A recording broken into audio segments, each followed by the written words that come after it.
February 1st, 1959. A night that first seemed like a normal night would go down in history, thanks to the Dyatlov Pass incident. It was the night that would capture the world's attention and leave behind lots of questions. 9 experienced hikers and mountaineers, led by Igor Dyatlov, set out for a winter trek through Russia's Ural Mountains. It would be a 16-day trip through the territory of the native Mansi people. The hikers, who were all in their 20s, were well-equipped and well-prepared for the challenge. They wanted to reach the summit of Mount Otritin, but something went terribly wrong as they never reached the summit. They had been sponsored by the Ural Polytechnic Institute Sports Club. However, before leaving, the group mysteriously added a new member, Semyon Zolotaryov, a 37-year-old WW2 veteran. This was strange, as he was 15 years older than most of the others. Despite this, the group left for Sverdlovsk, their jumping-off point, on January 23rd. However, there Yuri Yudin had a painful flare-up of sciatica and was forced to return home. Despite this setback, the group carried on, and on January 28th, they headed off into the mountains, never to be seen again. They had planned to send a message back to their sport club by February 20th. So when the club didn't hear from them, search parties were sent out, including local Mansi hunters and Soviet military personnel. On February 26th, their tent is discovered, and over the next few weeks, they found 5 of the hikers' bodies scattered across the mountains, some as far as a mile from each other. After the group's remaining members' bodies were discovered, an investigation by Soviet authorities determined that 6 of them had died from hypothermia, while the other 3 had been killed by physical trauma.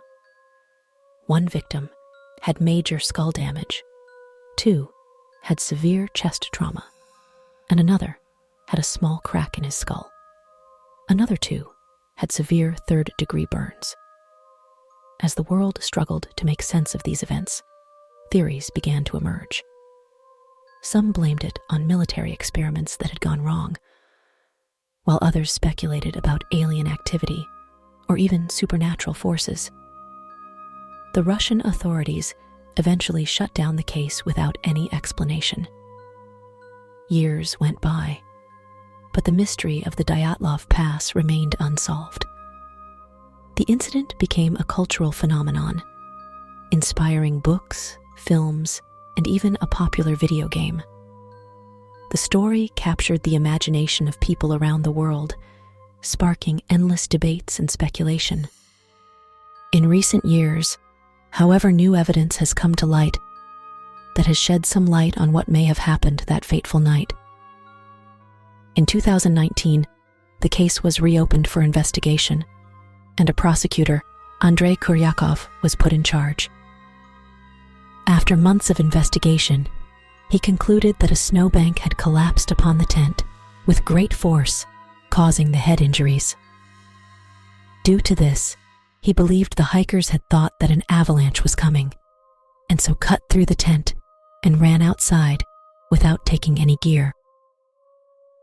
Once reaching the trees, they set up a small fire. However, 2 of them still died due to hypothermia, and their bodies fell into the fire, causing the burns. He then believes that 3 of them tried to get back to their equipment, however, died along the route. The remaining 4 then tried to dig a snow shelter, however, accidentally dug into a stream and fell in it. After which, they were buried under 15 feet of snow, which caused the physical injuries. He then believes that scavengers ate the various missing parts of the corpses. However, despite his explanation, and many other theories and explanations, the truth about Dyatlov Pass remains elusive. The incident continues to captivate our imagination, reminding us that there are still many mysteries in this world that we cannot fully understand or explain. So, for now, the Dyatlov Pass incident remains one of the most enduring unsolved mysteries of our time, and it continues to fascinate and intrigue us, leaving us with more questions than answers.